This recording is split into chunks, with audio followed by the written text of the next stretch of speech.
Promotional consideration paid for by the following.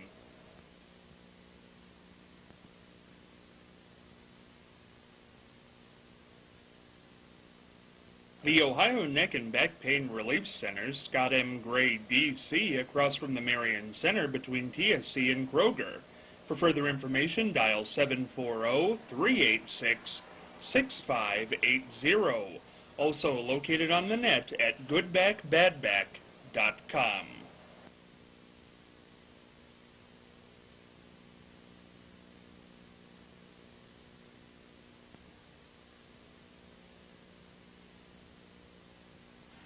You know what the greatest thing is about the exchange with Scott Spears? Well, not only do they have Scott Spears, but they got all kinds of fabulous guests, too. So tune in. The exchange. Scott Spears. Right here.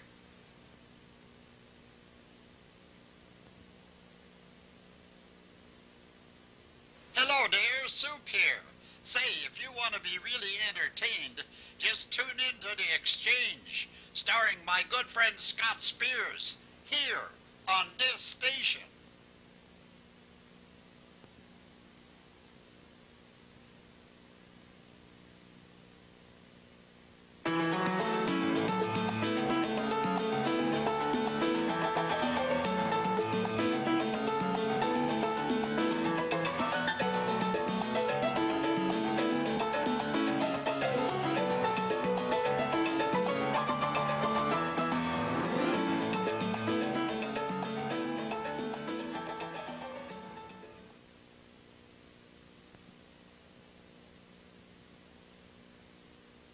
You don't see Scott Spears using teleprompters all the time. No. He ad-libs everything. Is that okay, Scott? Hey, Scott Spears along with you on the Friday edition of The Exchange. I want to get in this really quick because I want to really prop this up. The next time we meet, that box is going to open up October 31st. It's been here since late July. On Monday's program, you better be here. Same bat time, same bat channel, because we are going to pop this box open finally. You won't hear about it anymore, and we're going to find out what's in there after all these weeks and days and months of anticipation, Charlie. I'm going to miss. No, I won't. Really. Could we take it out and maybe burn it on the courthouse grounds? I think the mayor and the city officials might have a problem with that. We'll see, though. Let's kick it off. Let's get right into this because I've got two current events and a trip to Chicago I want to talk about. Oh, really? Well. Yeah, go ahead, Charlie. Fascinating facts. I hate to mention it, but snow blowers. Did you drain your gasoline or did you run it out last spring when we had our last snow? If not, you've got some old gasoline in there, and it might not fire off too well. I know what I did once. I had some old gasoline that didn't work very well, so I put just a tiny bit of the whatever it is that energizes your gasoline. Boy, it fired right off. You have to be careful not to put too much of this stuff in or to blow your engine up. But you better get it out and try to see if it will run. Not wait for the first snow. Community garden, we're going to have that again next year, and hopefully we'll have even more gardeners, and it's going to be great. And let's see, what else did I want to mention? That's about it, I think. That's good enough. Winter's coming. Snow is going to fly. You might think, too, about your tires. Let me say this. Oh, baldies. Let me say this about snowblowers. If the weatherman says it's going to snow tomorrow, and it's the first snow, and you think there's going to be accumulation, you better not wait until that morning to go buy your snowblower. Well, that's right. Or they will be gone. Dealers of snowblowers say if they don't sell their snowblowers by September or October, the sales just don't happen. I have worked in I've never worked in the lawn and garden department, but every year we get the same big snow, and the first time there's a big snow, we run out within the first hour, and you can't buy them anywhere. That's right. So if you want a snowblower, when that forecast kicks in, and they're positive, and they usually are the night before, go the night before. And a supply of salt might be nice to stockpile right now, and some of those things you put on your shoes to keep from sliding on ice. Do it now. Get ready. Very important. We had a heck of a winter last year here in Ohio. Might have it even worse. Marianne, words of wisdom.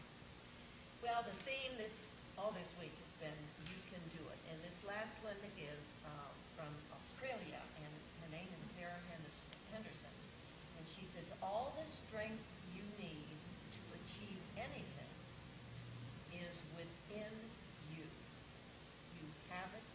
You just have to discover it and do something about it." I like that one, Marion. We ended the week with two good ones. Yeah, that's good. I'm very happy. We're going to go into this very quick, this video, because I've got a very important subject I want to talk about when we come back. This will take about 6 minutes. Last weekend took a trip to Chicago, but along the way had a very interesting run-in Illinois. I took a car trip. It was in a car.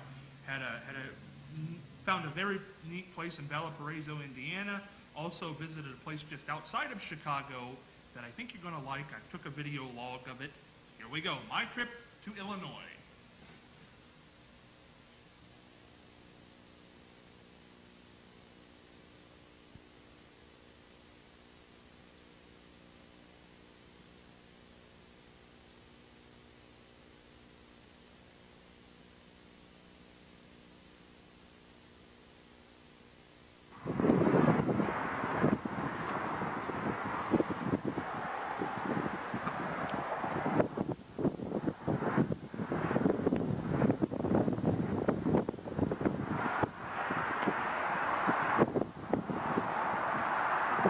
Abernese Candy Shop, just outside of Valparaiso, Indiana. Scott Spears here. Scott Spears here, close to Valparaiso, Indiana, at the Albanese Candy Making Factory. There's windows just beyond us where you can see how the candy's made. Very interesting. They're staring at us from inside there. They have to wear hairnets, everything of that nature, all kinds of walkie-talkies, so on and so forth. As you can see, a lot of colors in here. Definitely a fall type of place, everything from M&Ms to Skittles. I see candy corn and everything in between. It is a beautiful, beautiful place. Halloween decorations over here. Look at the chocolate fountain. Do you see the chocolate fountain? We might get a little closer to the chocolate fountain as this goes on. But again, this is close to Valparaiso, Indiana, Abernese Chocolate Shop. And here we are on location again at the Abernese Candy Shop. This is the amazing chocolate fountain that's here near Valparaiso, Indiana. Look how the thing just has a great stride to it. Goes all the way up to the top of the ceiling and back down as chocolate just rolls right off of it. And if you go to the back, you can see the confectionery where all the candy is made. The big chocolate fountain at the Abernese Candy Shop. Look at this place. All kinds of candy, everything you could ever want here near Valparaiso, Indiana. Very neat. Here we are looking at all the Halloween sorts of things that they have beautifully wrapped and done up candies. Every little thing you could want.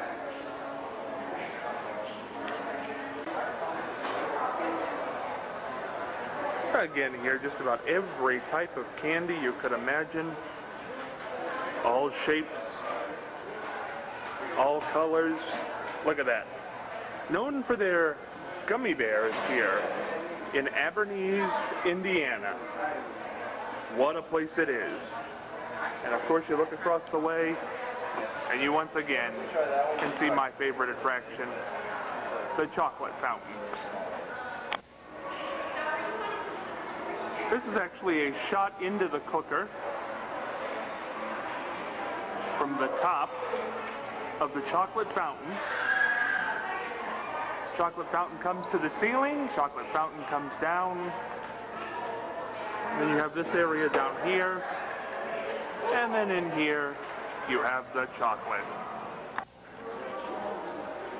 Now here we are at the gift shop at the Abernese warehouse. Now see, I really like this cup. Chicago Cubs, very nice to see. $15.99 cup. You're staying in Valparaiso, Indiana.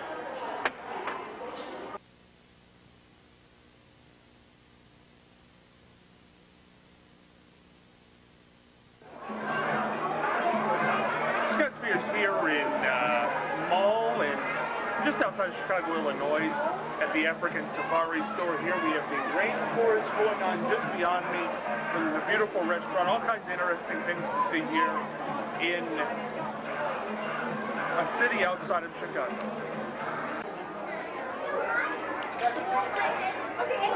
Here we are in the African Rainforest Cafe here in Chicago. Look at the fish as they were, floating around in the tank in the African rainforest. There's a frog on it. Okay, thank you.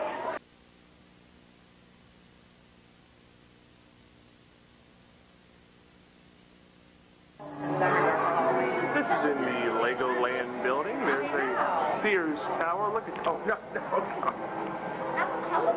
Look at all the city. Look at that. All made of Legos.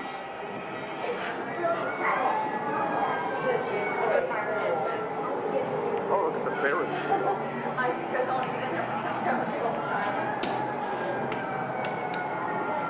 Ooh.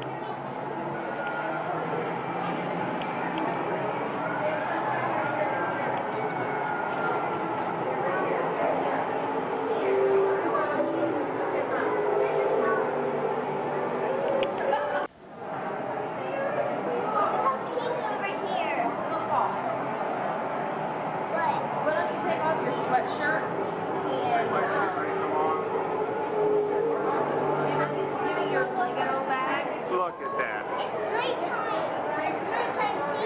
I know, look at all the buildings all lit up. Now it's just turned night. You can see all the buildings lit up. That is quite a cool thing. I love the little theater. It is very cool. And this is Legos. This is not outside.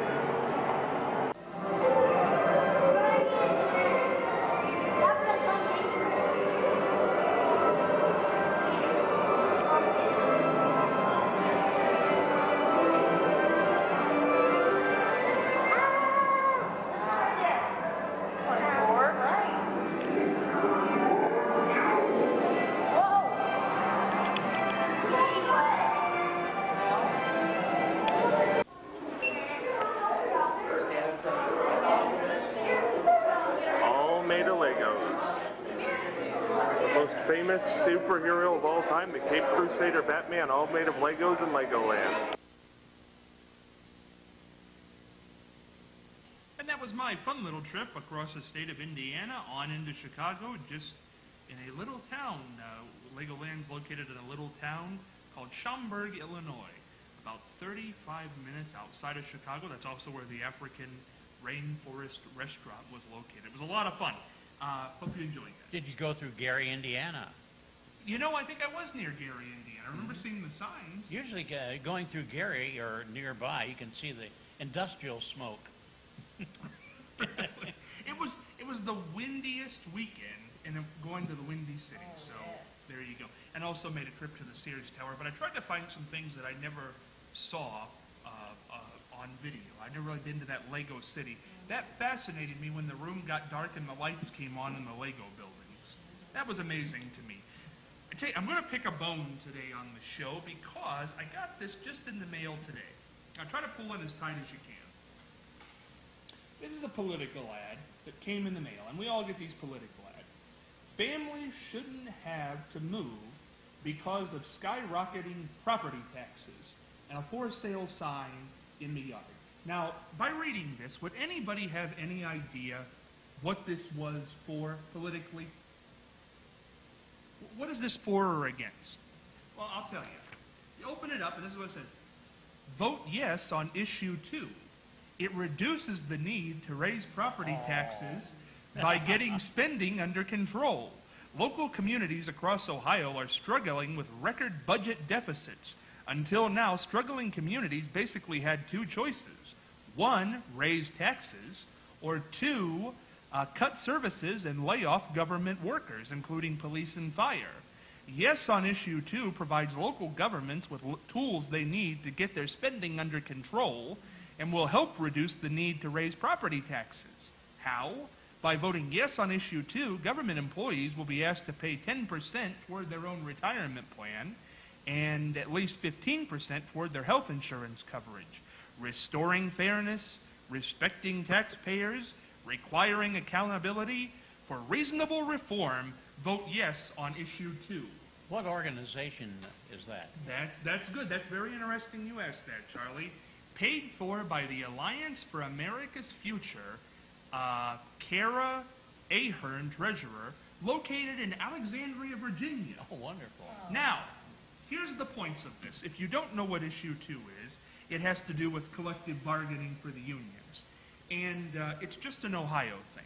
Now, why is a group in Alexandria, Virginia, putting out this type of material on an Ohio-based issue? And number 2, what in the heck does this ad have to do? Where does it ever say unions? Where does it ever say collective bargaining? Where does it ever say what issue 2 is? This sounds like if you don't vote for this, we're not going to raise your property tax. They're playing with people's emotions. Well, in That is the Virginia- silliest thing I've ever seen. Virginia's a Republican state. Well, here's what I want to say to this. Now, I went to the actual ballot website, balloting, voter rate. This is what issue 2 is, by the way. This is what you'll be voting for. Let's clear it up.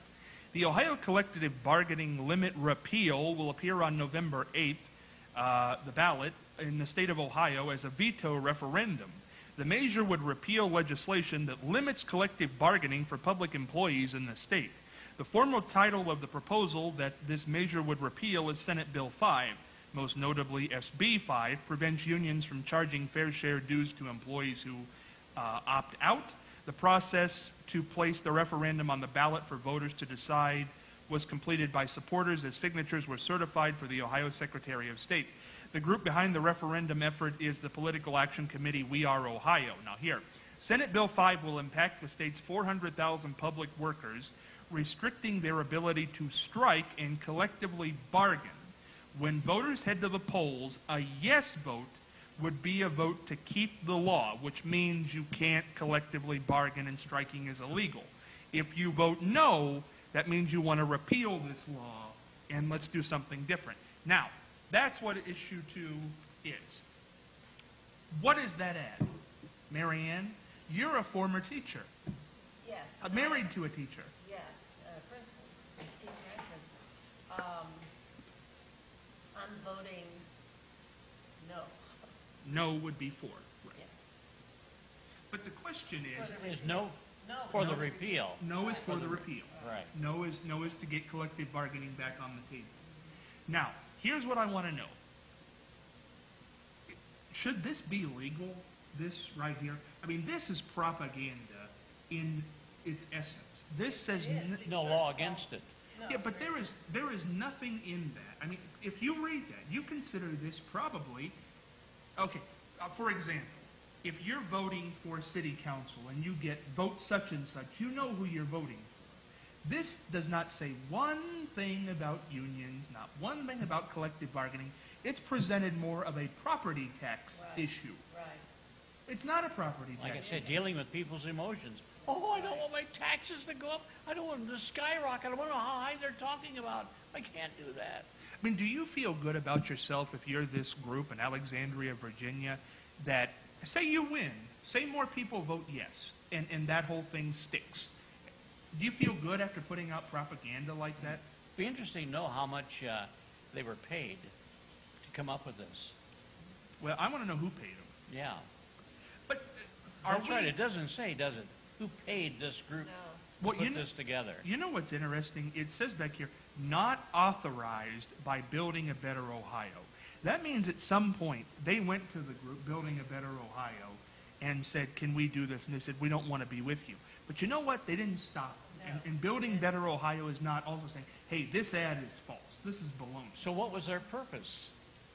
To get people to vote yes on. Vote yes. Yeah.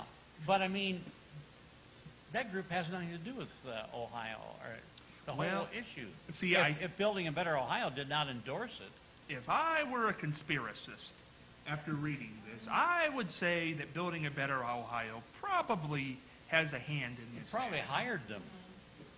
Why else would you make sure to put on there, not authorized by? Yes. They didn't... They were protecting themselves. Yeah. I have a problem with an ad like that. I thought that was ridiculous because I try to read those political ads for good or bad. And when I read that, I mean, I knew what issue 2 was just for paying attention in the papers. But I had no idea what that was. No, it doesn't make any sense. That is highly bizarre, and I don't And appreciate the that. fact that it comes from Virginia. But think of all the people that will believe that, They will. They will. especially the older generation. And they will believe that it's a referendum on property tax. Yes. Yeah. Will. And nobody wants their property tax raised. Now, here's the thing I want to spin from that. Now that we're all in agreement that that ad is nasty and wrong. But let's talk about what the issue actually is. Marianne says she was going to vote with the teachers on that, which would be no. Right. Charlie, how do you see yourself voting on That's this? the way I look at it, too. A lot of people, there is a sour taste, as I've talked to people, about this collective bargaining thing. Now, the part that I've never understood was, how can you make it illegal to strike? I mean, didn't we talk about, you have the right to assemble in this country. How can you make it illegal to strike? I still don't understand that. When you're employed by a city or a state or whatever, they can tell you, in this case, could make it illegal. Well, but they can fire you. Ohio's a no-fault state. But illegal says the cops can get involved. I mean, if you're working for a company, you've got to abide by what they say. Certainly. Or agree to. I agree with that, but that's not a law. Like if I go get a job at a grocery store, and the grocery store says you have to wear shoes, and I go in and I don't wear shoes and they fire me, that's fine. The cops aren't going to come arrest me because I didn't wear shoes. This says it's illegal to strike. How can you make that illegal? I mean, is that not a violation of civil rights? Apparently, there's been most of the legislators, or maybe not most of them, but so many of them are lawyers. What? They should know. That's the thing they've snuck in here. To be honest, collective bargaining, I can understand why people, non-union people, probably have a problem with collective bargaining. I can understand that. But I don't understand why they make that striking illegal. How can you make that illegal? That sounds like one of those pork bills where they're stuffing something in that, why would an employee care if you Adding strike? on, yes, Yeah. I know what you mean. I mean, what is the point of that, Marianne? How can you make that illegal to strike? Well, they don't want to have to kowtow, I suppose, to the union. They don't want the union to have any kind of authority. They But- want to pay these people what they want to pay them, and they don't want any recourse for the employees. But the way this reads, and this is how it reads, if you strike, okay, if you strike, it's not just being fired from your job. It's not just collectively bargaining. It is illegal. You can have charges filed against you. You can be pressed, and you can be in the wrong, legally. Okay, so Senate Bill 5, it has the power to make it illegal to strike. That's right. Yeah. That's right. Okay. Which they can. But once again, we're voting on civil rights. I don't understand that. You know, we're voting on the Bill of Rights. You have a right to assemble in this country. This is just, it's a good thing. Those people in New York, we talked about that, Marianne, and I said they are probably disrupting traffic and so on and so forth. And you said, but it's their right. This bill takes away the right to assemble in Ohio. Law. Well, I don't think it takes away the right to assemble. It takes away the right to strike, to leave your job. That scares me. Doesn't it? If you Well, leave your... I think there should be, I think they should be able to bargain for their salary. The bargaining thing gets to be problem, and I'm not saying I'm against it. That's not what I'm saying. But I'm saying I understand why people are getting angry about that when there is no health care, and these groups can go in. If you tried to start a union today, forget it. You wouldn't get off the ground. They would knock you out. These unions, fire, police, and teachers, have been able, because they were started a long time ago, to stay around and collectively bargain. So I understand why, only 400,000 people in Ohio. I don't know what the population of Ohio is, but it's a lot greater than that. I mean, so I can understand why people would not want collective bargaining, because that's the old rule of protect the lazy. If there is somebody doing a bad job, they're going to be in there because they're part of the union. Well, I can understand why people don't want teachers to strike. They don't want firemen to strike. They don't want policemen to strike because they are community people, and the community depends upon these people. And I can understand that because I couldn't imagine myself when I was a teacher going out on strike. I just couldn't imagine it. But I think if you're allowed to have collective bargaining, then you can avoid strikes. I mean, you can come together and have a plan that is mutually agreed upon by both parties. So there is no strike. But, you know, Mary, and this... They're not allowed to have that bargaining, you know, to get better salaries or better situations. But this is intertwined in the fact that what they want to do is say, you can't collectively bargain. Well, if striking wasn't illegal, you could still do that. I mean, they're not making unions illegal. They're just eliminating collective bargaining. So then if your union goes out on strike because you can't collectively bargaining, now you're breaking the law.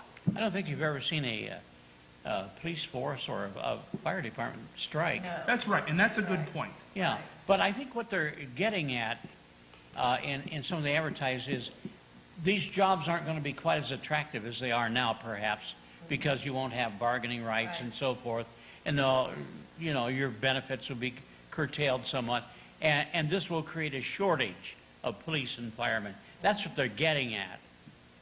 Well, it certainly wouldn't create... Now, here's what I want to say. How many... Okay, we're over, but I want to say this about this. There is a separation here between teachers and firemen and police officers. Because if the teacher goes out on strike, the day does go on. I mean, life goes on. If the fireman goes on strike, the building burns down. If the police officer goes on strike, the lady gets murdered. That's different. There's a separation there. And there's also a separation in the idea that there's going to be a shortage of teachers in Ohio. No, there's not. People are beating down the doors and people have been laid off to be teachers. Firemen, police officers, I don't know. But certainly isn't going to be a shortage of teachers in Ohio. I mean, I really don't think there is. A lot of unemployed teachers in Ohio. Think what you will, make your own decision, but remember, if you vote no, that is for restoring collective bargaining. If you vote yes, that is getting rid of it, and has nothing to do with property taxes directly. See you Monday.